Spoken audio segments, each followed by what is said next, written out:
Magandang araw po, welcome po sa aking channel, Love9 TV. Patalasasan po, meron po ba kayong mga properties na napapabayaan or non-performing assets? Plan nyo ibenta, pero wala kayong oras sa pagbenta nito. Kung ito'y pagkakatiwala nyo po sa amin, tawag lang po kayo sa aking numero. Usap po tayo, gawin ko po ng video for free. Yes, libre po, wala po kayong babayaran. Tutulungan pa namin kayong mabenta ang inyong property. Kami na po bala sa marketing, sa boosting or paid ads, even sa tripping. Hindi na po kayo mapapagod sa pag-entertain ng mga buyers. Kami na po bala sa lahat. Tawag lang po kayo. Okay, sa mga familiar po dito sa property na to, opo, na-vlog na natin to. So, panibagong arrangement naman. Hindi na po kasama ang sasakyan at hindi na po kasama ang mga kagamitan. At meron na rin pong mga improvement. Marami na rin pong mga halaman at nakabakod na po ng concrete fence buong property. Pero siyempre, sa presyo naman ay mas mababa na siya.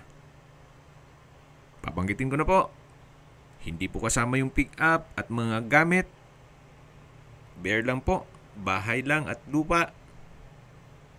13.8 million pesos. Net na po kay owner. Kaya ibig sabihin, si buyer na po ang sasagot sa lahat ng taxes at expenses with regard to documentation. Sa laki po nitong area nitong property na 1,172 at meron ka pang 2-story house, para sa akin fair deal na rin po yung presyo nilang 13.8 million pesos net. Ito po yung stock room. Malaki naman po ang spasyo nito. Pwede po itong maging workplace ninyo kung mahilig po kayong magbutingting. Then, katabi lang po nito ay yung dog house. Kung meron po kayong mga alagang aso, may bahay na rin po sila. Then, may dog cage na rin. At halos kasing laki na rin po nung stock room. So, ito pong property, ulitin ko po, ay may lot area na 1,172 square meters at may floor area na 200 square meters. So, yan po yung balkonahe. At mula po dito sa balkonahe, ito naman po yung main door na steel door at may multiple locks. Then, stainless din po yung door handle. Yan po yung hagdan. Ito yung open below. Then, dito naman po yung living area. Napakalaki po ng espasyo. So, sa ngayon po, i-assume nyo na totaling wala pong mga gamit. Pero po ng mga built-in, syempre, masisira yung structure. Then, dito naman yung dining area na napakalaki po ng espasyo. Sa pintura po, wala po kayong papagawa dito. At dito naman po yung island na kung saan may pendant lamps, may dalawang high chair. At ito naman po yung kitchen countertop na may wall-mounted kitchen cabinet at storage ng kitchen utensils. Ito naman po yung double wooden door na papunta sa dirty kitchen. Napakalaki din po ng spasyo nitong dirty kitchen. At ito'y naka-tile flooring. Then, ito po yung access door na papunta naman sa likod ng bahay na may covered lanay. At hanggang sa dulo po yan. Yung unang parte ng video, yun po yung back view ng bahay. At mamaya po, ikutan natin yan. Balik po ulit tayo dito sa dirty kitchen at ito po yung common toilet and bath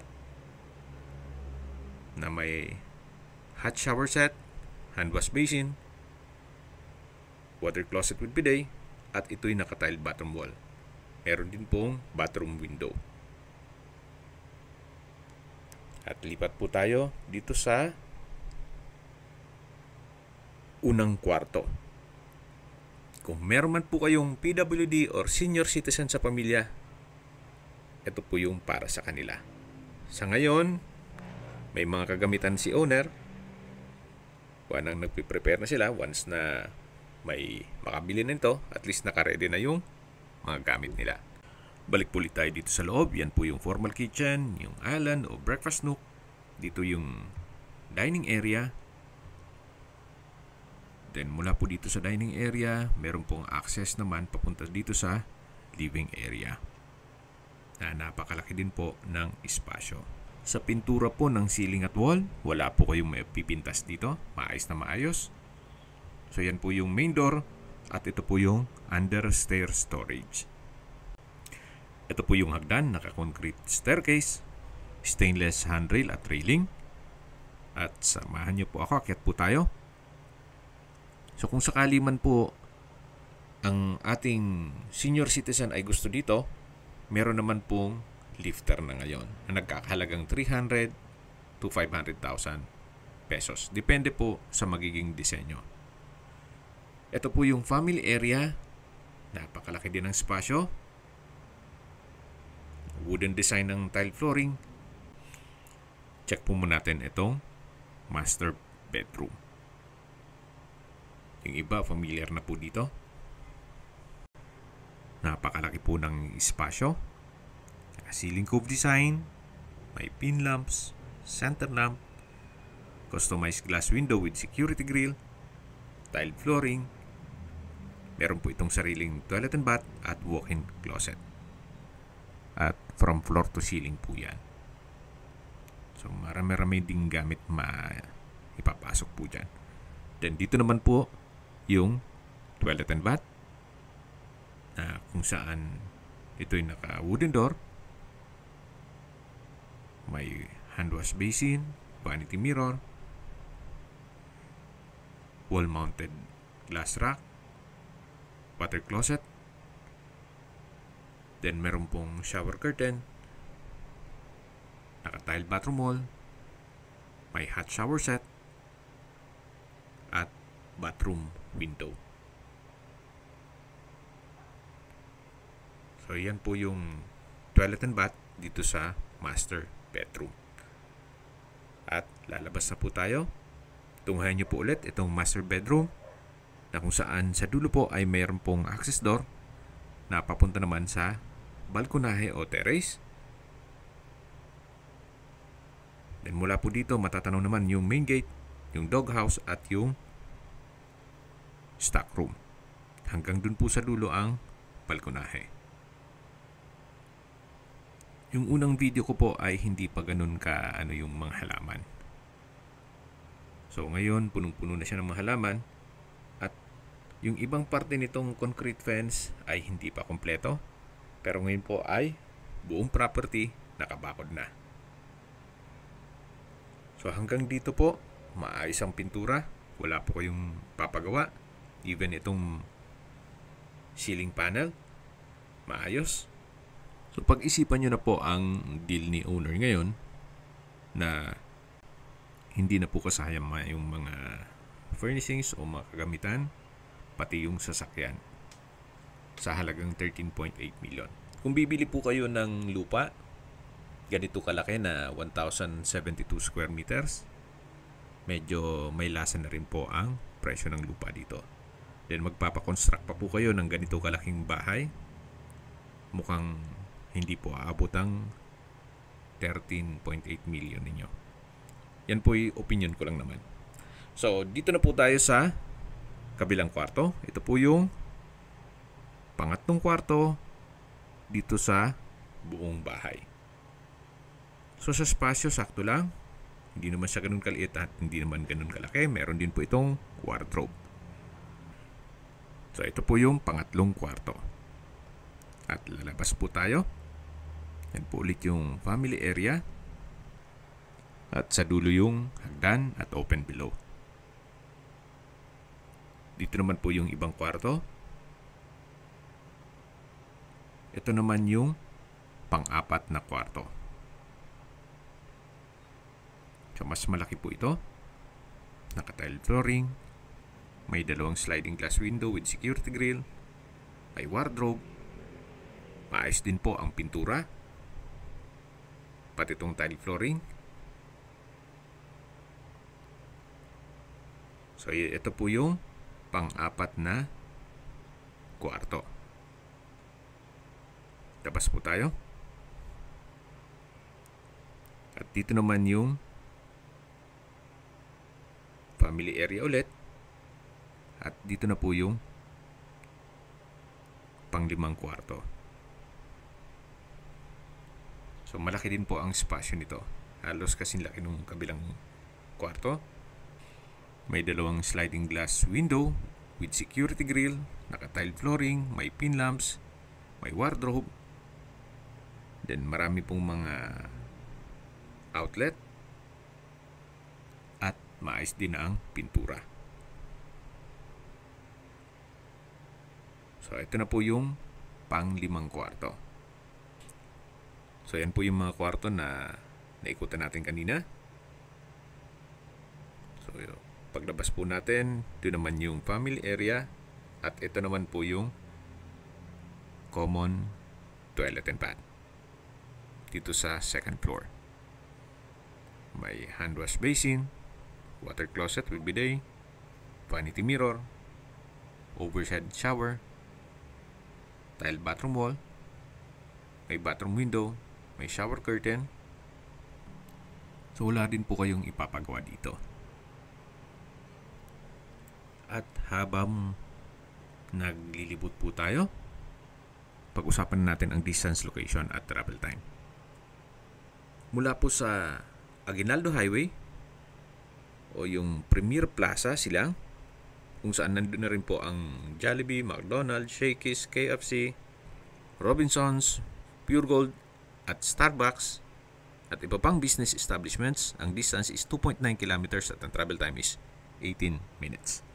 Mula naman po sa Silang Public Market o sa bayan mismo, ang distance is 4.2 kilometers at ang travel time is 9 minutes.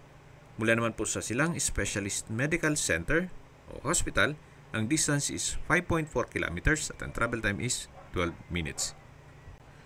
Yan po yung lagong pinabanggit sa aking video na dapat niyo i-consider sa paghanap ng property, yung meron pong malapit na hospital. Hindi ko naman po sinasabing sakitin kayo. Yan naman po ay for emergency purpose lang naman.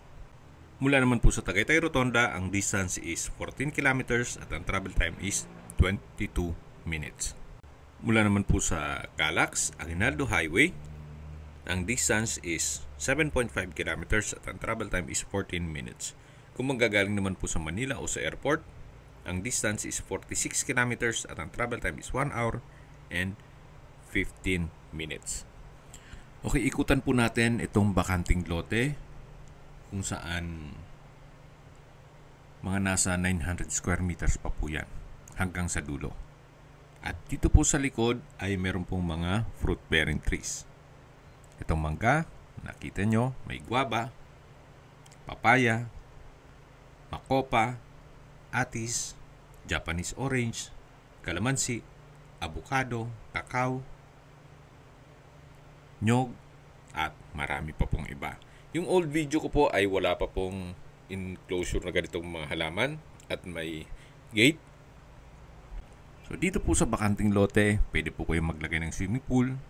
Then sa dulo lagyan ng guest house at playground din po ng inyong mga aso.